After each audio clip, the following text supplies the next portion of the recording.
Last several weeks, I've been preaching about questions. That old Negro spiritual, Lord, how come me here? How am I get in this situation? What am I going to do with what I have? What am I going to do with what I have? How do I handle uncertainty? And this week, I want to talk about what do you do when you don't feel you're good enough? Would you jump with me to Deuteronomy chapter 34, beginning with verse 7, and we're going to roll through the end of this into Joshua chapter 1. Deuteronomy chapter 34, beginning with verse 7. Moses was 120 years old. Look at somebody and say, and that's old. When he died. Yet his eyes were not weak, nor his strength gone. The Israelites grieved for Moses in the plains of Moab 30 days until the time of weeping and mourning was over. Now Joshua, son of Nun, was filled with the spirit of wisdom, because Moses had laid his hands on him. So the Israelites listened to him and did what the Lord had commanded Moses. Since then, no prophet has arisen in Israel like Moses, whom the Lord knew face to face, who did all those signs and wonders the Lord sent him to do in Egypt, to Pharaoh and to all his officials and to the whole land, for no one has ever shown the mighty power or performed the awesome deeds that Moses did in the sight of all Israel. Joshua chapter 1, verse 1. After the death of Moses, the servant of the Lord said to Joshua, son of Nun, Moses' aide, Moses, my servant, is dead. Now then, you and all these people get ready to cross the Jordan River into the land I'm about to give to them, to the Israelites. I will give you every place where you set your foot, as I promised Moses. Your territory will extend from the desert to Lebanon and from the great river, the Euphrates, all of the Hittite country to the Mediterranean Sea in the west. No one will be able to stand against you all the days of your life. As I was with Moses, so I will be with you. I will never leave you nor forsake you. Be strong and courageous, because you will lead these people to inherit the land I swore to their ancestors to give them. As you take your seat, touch somebody and tell them, I'm not Moses. I'm not Moses. I still have vivid memories of my first job after graduating from college. I'd been hired by a major company to be an outstate manager, supervisor. I had my degree in hand, my bachelor's from the University of Maryland in economics, and I was on my way to be a supervisor, age 21, in the outstate region that was centered and located, headquartered in Annapolis. I remember that first morning, getting up early, putting my clothes on, making that ride from the Ponderosa, the garden spot of American living, where the elite come to meet, Cherry Hill, down Route 2, and on into Annapolis, arriving in time so that I would be able to find ample and proper parking and make my way to give my introductions to the new supervisor who would be mine. I remember he walked me through the business office and showed me the floor upon which I would ultimately work after training, introduced me to all of the persons, told me of their skills, abilities, their background, and their tenure with the company, many of whom looked as if they could have been my parents. Some of them surely could have been older brothers and sisters who would have treated me like their darling baby. But as I sat down at the end of the day and reflected upon the hours that I had spent at that company and the work that was in front of me, the opportunity given me, and the assignment that was mine, I thought to myself, I'm not sure. I am not sure if I am the man for this job. I have untested skills that have not been verified as successful abilities. I have a college education, but I have not graduated really from the School of Hard Knocks. I know what my professors told me to do, but people don't act like professors tell them to. And I'm not sure I can cut the mustard. The person I'm replacing has left a large footprint. And here I come with 21-year-old feet trying to replace him. Somebody better hear me. Can I do this? Can I handle it? Is this the job for me? For 40 years, Moses has led the children of Israel. They have known him well for these last 40 years. We have followed his journey since the days of his birth. We know about the screaming child that was put in a basket and floated down the Nile, found by Pharaoh's daughter and raised in Pharaoh's house, but who grew up with a sense of liberation for his people. And upon acting upon that liberating spirit for the people of his own hue, he realized he had to run from Egypt to save his life. We met him as a baby. We met him as a foreigner in Pharaoh's house. And then the next time we see him is on the backside of Mount Sinai, watching over sheep for his father Jethro, and sees a bush that's burning but is not being consumed. You know the story of Moses. By the time all of that finishes, the man who left Egypt running is coming back to Egypt with a power in his fire, a fire in his belly. The man who left Egypt scared of his own shadow, afraid of what Pharaoh would do to him, comes back declaring that the Lord God of the Hebrews is on my side. One minute you can be scared, and the next minute you can be strong. Moses comes back and stands before Pharaoh on behalf of God with the intent of freeing a captive people. And when the smoke clears and the dust settles, and after tremendous plagues, Pharaoh acquiesces and the children of Israel go marching out. God is using him to lead them out, and they ultimately cross the Red Sea. They ultimately come marching through the wilderness. For 40 years, he stands as an icon to them, making things happen. He feeds them when there is no bread. He tells them to go out in the morning and there'll be manna on the ground. When there is no meat, he tells them to look up and birds start falling from the sky. Somebody better hear me. When the enemy comes in like a flood and tries to destroy them, he has Aaron and Hur holding up his arms, and victory becomes theirs. Everything that rises up against them crumbles before Moses. Moses speaks and things happen. When there is an internal rebellion, he does not fight, but 30,000 die. When there are external forces coming against him, he stands steadfast and says, the Egyptians you see today, you'll see no more. Moses is somebody. He makes bitter waters sweet. And all of the princes and kings of the surrounding regions know the name Moses and are afraid of him. Nudge somebody and say, get this. He is so bad that Pharaoh never comes back after him. Y'all missed that. He is so bad that Pharaoh does not try him twice. I need you to touch somebody and tell them that's what I'm talking about. When you defeat Pharaoh, and Pharaoh does not come back for a rematch. That is the Moses who has led the children of Israel. And now, by the time of our text, his years have spanned 120. He is looking into the bottom of the cup of life and sees that his time is winding up.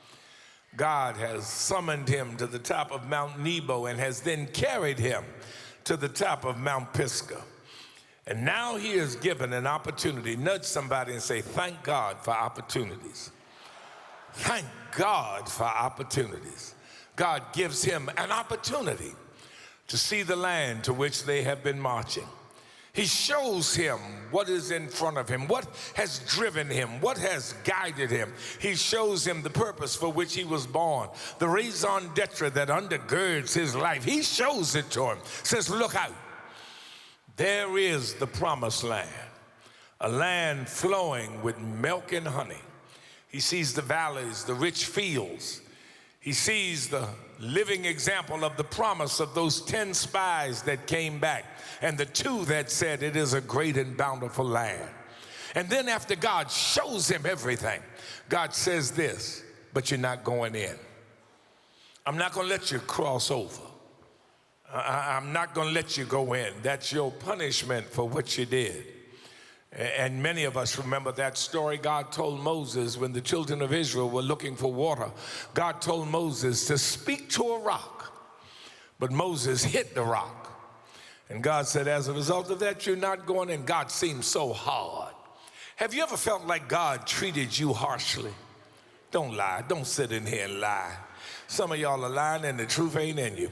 I need to see the hands of folk who felt sometime, God, you didn't have to do it this tough. You didn't have to be this rough on me. Come on, wave at me. How many of you whispered into the pillow and talked into the back of your hand and just talked out the side of your neck? You ain't have to do this, God. Moses is saying, one would expect Moses to get to the top of the mountain, look out, and God say to him, you can't go in the promised land. But Angie, this is the part we miss. God says to Moses, you can't go into the promised land. And the next line says, and so God took Moses, and Moses died, and he was buried, and nobody knew where he was. Notice what the text does not say. The text does not say that Moses said to God, God, can you change your mind? Moses did not ask God to reconsider. Moses did not ask God to rethink the situation. God said, you're not going into the promised land. And Moses said, okay. Somebody might sit here and say, that doesn't make sense. Why wouldn't he want to go? I think I have a theory. I do not say this by revelation, but I say it by living reality. Not somebody say, you'll understand this one.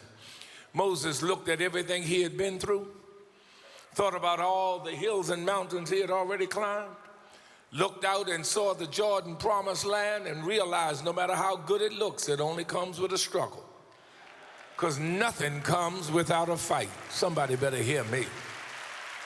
Whatever it is you're looking for, you got to struggle to get it.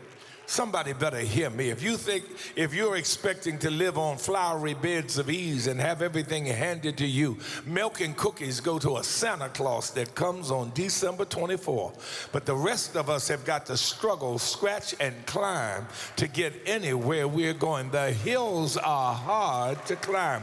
Moses looked out and said, I've had my share of life's ups and downs. Let somebody else take it from here. Have you ever had a moment when you said, that's enough? Moses looked out, saw that, said, no, I've had it, God. If that's, let somebody else go. It looks good, but it comes with a fight. It looks good, but there are hills that have to be climbed. It looks good, but there are battles I have to deal with. And so Moses dies. And the Bible says the children of Israel could not find his body. They hunted, but they could not find it. And so they declared that he was dead. They wept for 30 days.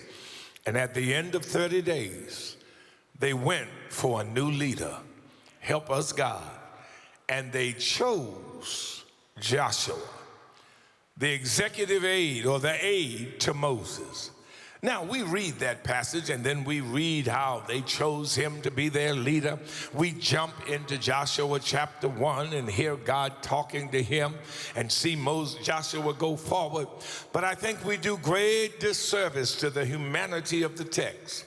And we miss what God is trying to get us to see about ourselves.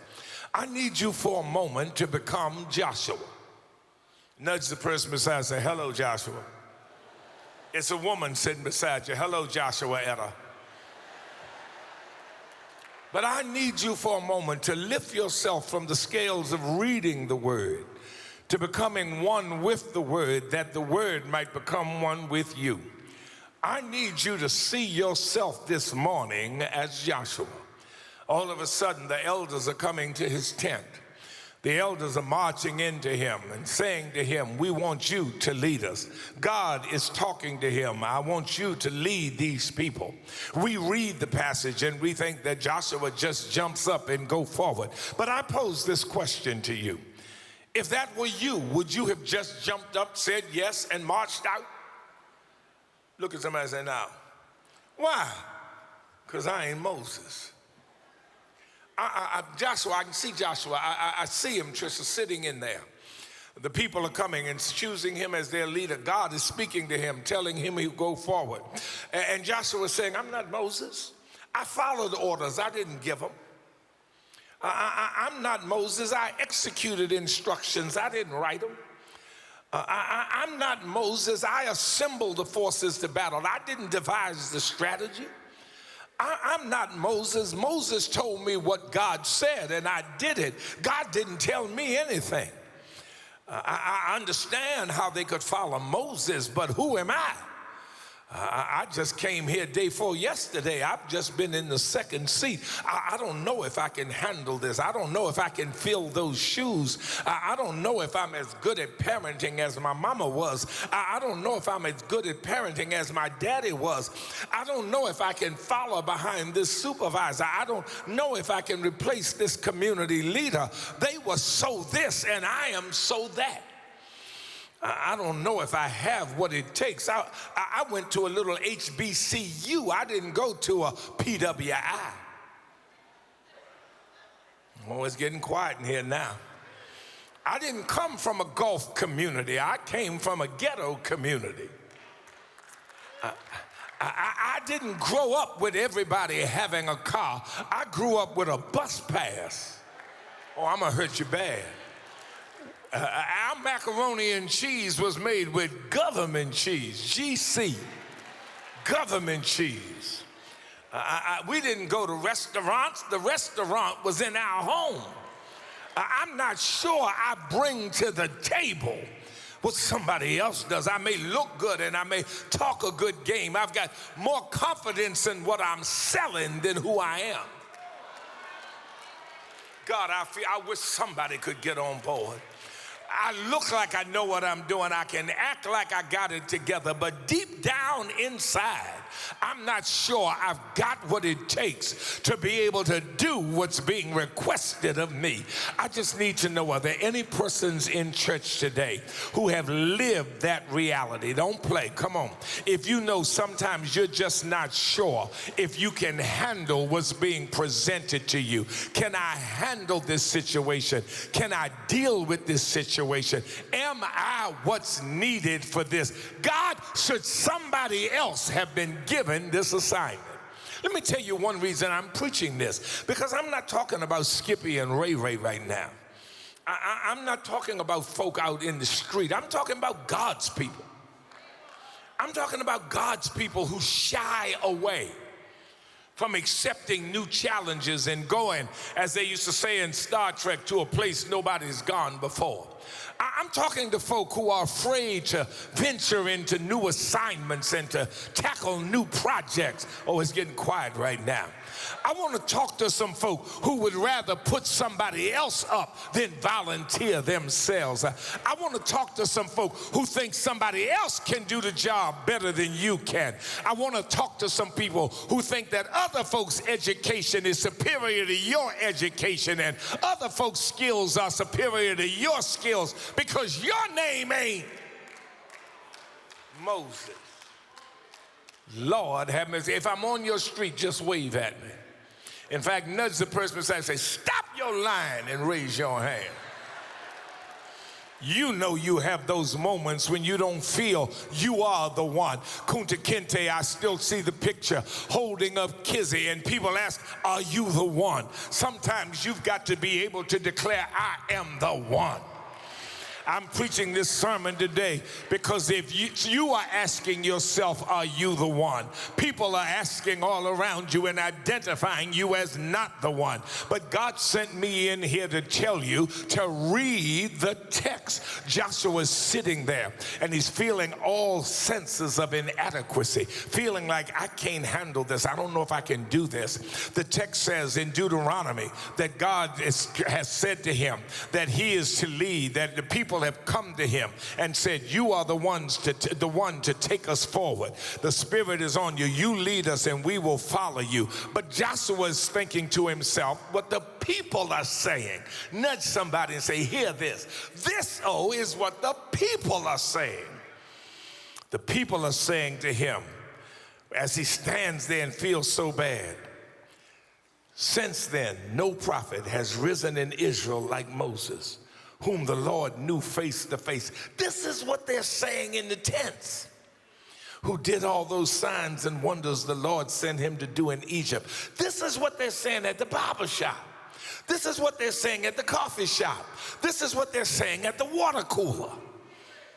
This is what they're saying down the street to Pharaoh and to all his officials and for no one. This is what they're saying while they're having him sign his papers. For no one has ever shown the mighty power or performed the awesome deeds that Moses did in the sight of all Israel. And they're telling Joshua, now you sign up, you now in charge.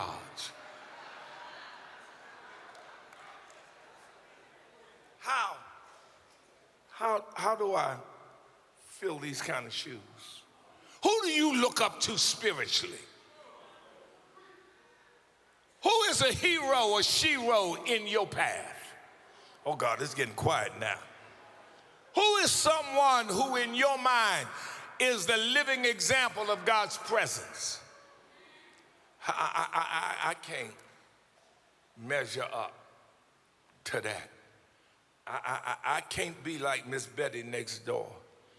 I can't be like Deacon Crockett. They want me to pray. I can't pray like that. I've been in discipleship for 3 years and a half. I didn't pass second year, so I had to stay a little longer. But I can't pray like that. They want me to stand up and give the speech. I can't talk like Margaret Ann. I can't sound like that. They want me to sing. I don't have the range that Mary and Joyce have. I don't have the ease that Andre has. I don't know. I just ain't gonna show up.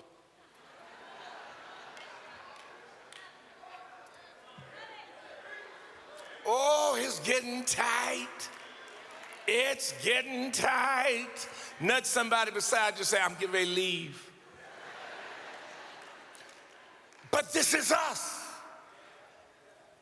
But Joshua, wait a minute, maybe I need to help you understand. Joshua signs the paper, Damon. He signs on.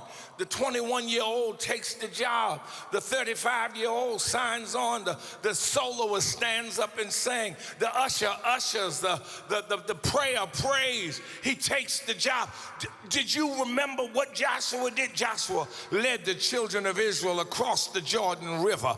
The river was at flood season, and Joshua led the children of Israel across the Jordan River. Nobody has ever done what Moses did. Joshua led them across the Jordan River. Joshua led them around the wall of Jericho. They walked around it 7 days, 7 times, and all of a sudden they shouted, and the walls of Jericho came tumbling down. Nobody ever did what Moses did. Nobody's ever performed what Moses did. Joshua fought in the battle, and the battle, it was so hot that Joshua prayed, and the sun stood still in the day. Somebody better hear me.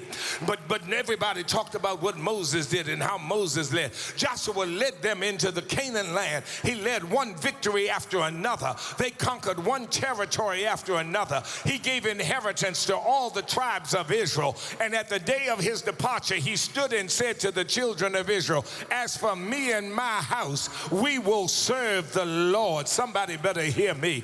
No, Joshua, you are not Moses. You are Joshua. And God sent me in here to tell somebody, quit comparing yourself to Moses and start being the Joshua God called you to be. Can I preach for a while? Can I preach for a while? Angie, I started wrestling. How do I answer this question? How do I get from the 21-year-old on the job? How do I get from the young Joshua? Now, Joshua is young in leadership, though he is old in years in the text. How do I get to the place where I'm willing to take on that which I've never taken on before, that may seem like it's over my head, and I may be in deeper than I think? Joshua, how do you do it? Joshua said, it's all right here in the text. He said, the first thing you got to realize is when it came time for me to move up, God came and talked to me. Some of y'all better thank the Lord that he keeps coming to talk to you. But this is what he said. I feel like preaching this. This is what he said to Joshua. He said, Joshua, now everybody's wondering where Moses is. They're looking for Moses. They can't find Moses. But Moses is not on vacation. Moses has not gone to the Bahamas because he's tired from leaving the children of Israel. Moses will not be back in 6 weeks. Moses is not going on hiatus. He is not on sabbatical. Moses is not out of town for a while. Moses is not over at an oasis sitting under a palm tree drinking a mint julep, just waiting for a time to get enough strength to come back.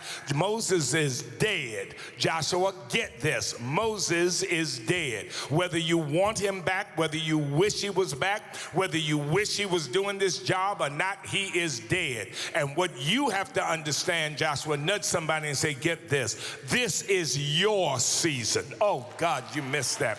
This is your season. Not your season to compare, but your season to complete. God, I need somebody to start shouting on that. Stop comparing yourself to what's behind you and start preparing yourself to complete what's in front of you.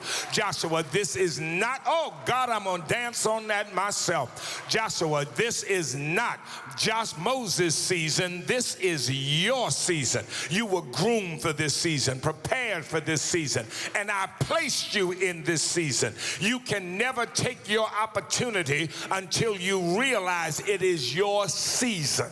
I need about 20 people in here to start thinking of wherever you are in your life at this juncture. It is your season to make a difference, your season to make it happen, your season to be victorious, your season to prove it can be done, your season to stand fast, your season to hold your head up, your season to not rely on Tom, Dick, or Harry, your season to push beyond limits, your season to push yourself, your season to do what you've never done before, your season to know that God has orchestrated every moment of your life and has brought you to this mountain for this moment. Now speak to it and take charge of it, because you are here to complete. Slap five with somebody and tell them, this is my season. This is my season. I'm looking at the problem in front of it. My season to solve it. My season to work it out. My season to get it done. My season to make it happen. My season to overcome it. My season to come through it. This is my season. I was born for this, delivered for this, raised up for this, sanctified for this. This is my season. Find somebody on your road. Tell them my season has just begun. I've stepped into a new arena of my life. I've stepped into a new moment. This is my... I got to move fast this morning. That's the first thing. You've got to understand this is my season. Yes, a lot of crazy stuff is happening in your life. My God, we are born into a crazy world. Crazy is gonna happen in our lives. But look at somebody and tell them it's my season. It's my season. And let me tell you why, because the text says that the people went to Joshua. Oh God, Anthony, I feel a dance in my own foot. Just pat your foot for a moment. Everybody, just pat your foot. Tell somebody that's the best I can shout today. In essence, God says, don't try to be Moses. Be you. Let me put it in the common vernacular. Do you.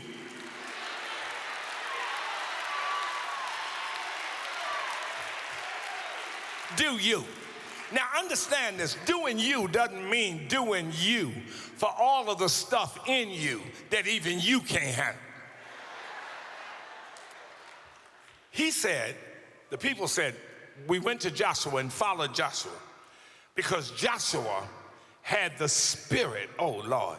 Now Joshua, the son of Nun, was filled with the spirit of wisdom.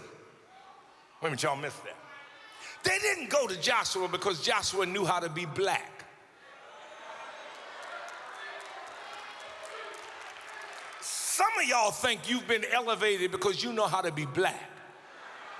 Now, what do I mean by that? You know how to be you.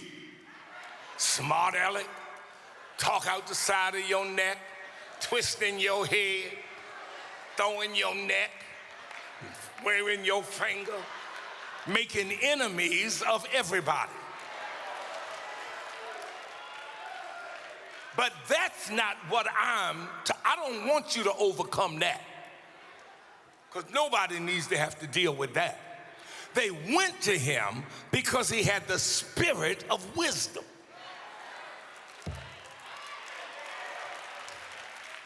God, they went to Joshua because Joshua had the spirit of wisdom. In Numbers it says that God said to Moses, now you go to Joshua because the spirit is in him. You go to him. You go to Joshua and lay your hands on him so that part of what's on you gets on him. I don't want him leading out of his own mentality. God's not giving you this opportunity so you can show you. God's giving you this opportunity so you can show him.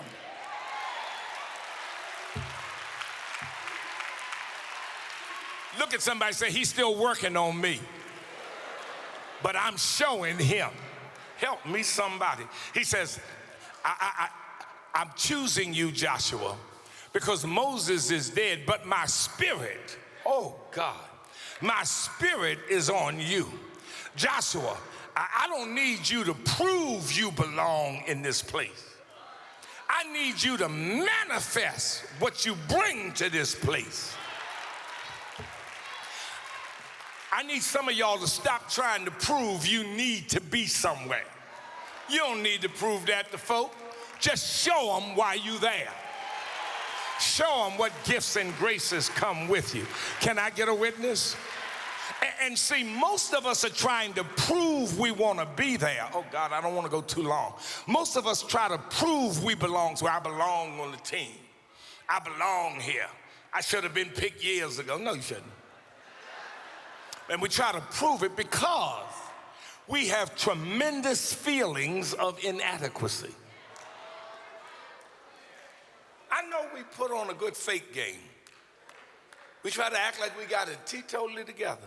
Look at the person seated beside you. In some way, they probably front and perpetrate. You see people my age walking like this.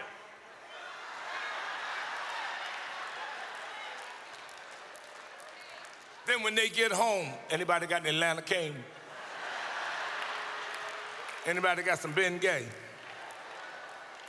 We try to act like we belong somewhere, but the question is, we're always wrestling with our inadequacy. Why do we not take the assignment? Why do we not take the solo? Why do we not stand to pray? Why do we not take the leadership? Because we feel inadequate. Now I need you to get this. Nudge somebody, say, this is for you. You have to understand that inadequacy is a learned response.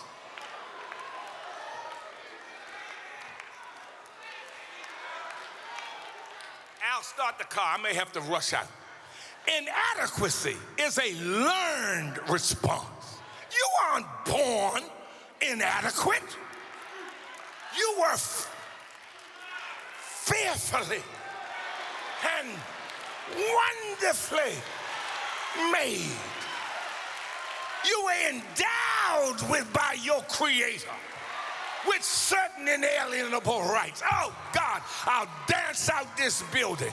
You were born with the mist of glory circling all around you. You came into this world through a birth canal that released your potential and possibility. You were not born inadequate. Inadequacy is a learned response. And sometimes you need to ask yourself, where did I learn it? Who taught it to me? Who taught me I wasn't good enough? Who taught me I wasn't capable? God, I wish I had company in here. Who taught me I couldn't do the impossible? Who taught me I couldn't mount up on wings like an eagle and run and not be weary and walk and not faint? Who taught me that I couldn't ask those things and speak those things that are not as if they are so and they come to me? Who taught me? Who taught me that if I asked I would not receive, and if I knocked the door would not? Who taught me those lies? Because they are nothing but lies. They are lies from the pit of hell. They are strongholds in my life that keep me from fulfilling the opportunities that God has laid before me. Inadequacy is a learned response, but faith is a gifted response. Life taught me how to be inadequate, but God taught me how to have faith.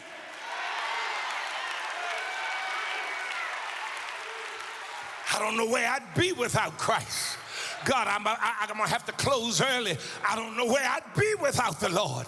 If it wasn't for Jesus, life would have me so down. Life would make me feel I could never be successful. Life would make me feel like everything would work out bad. Life would make me feel like every mountain would be impossible to climb. Life would tell me I'd never cross a valley. Life would tell me I'd never get through a stream. Do I have anybody here? Life would tell me I couldn't stand up against racism. Life would tell me I can't stand against culturalism. Life would tell me I can't stand about being straight up black. Life would tell me I am no force to match up against what the world can do. But I am so everlastingly grateful that one day I met a man named Jesus Christ, and he ruled out my inadequacy and gave me the gift of his Holy Spirit.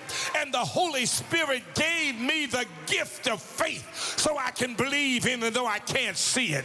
I can trust even though I don't have it. I can cling to it even though it hasn't come to pass. I can say, Father, I stretch my hand to thee. No other help I know. I can press on the upward way. I can fight my way through hell and devils. I can keep on climbing because all of my help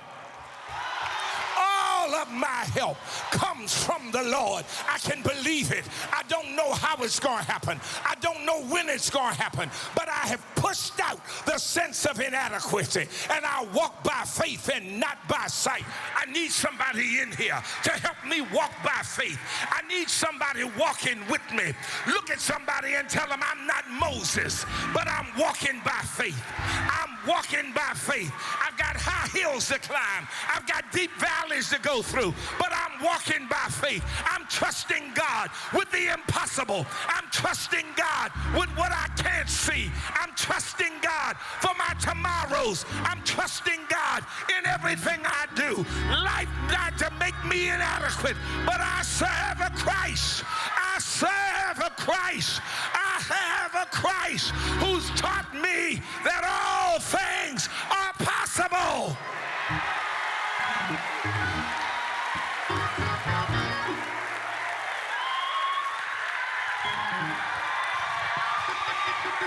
Look at somebody, tell them I'm about to shout on it.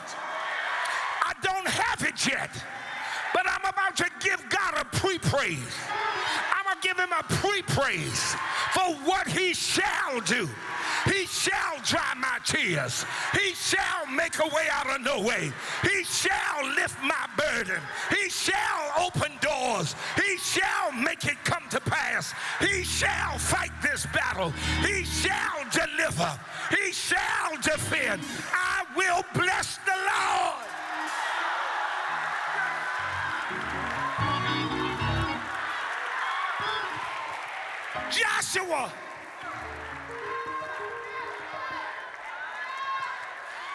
yes, Lord. How did you do it? I kept my hand in God's hand. And if God be for you, if God be for you, if God be for you,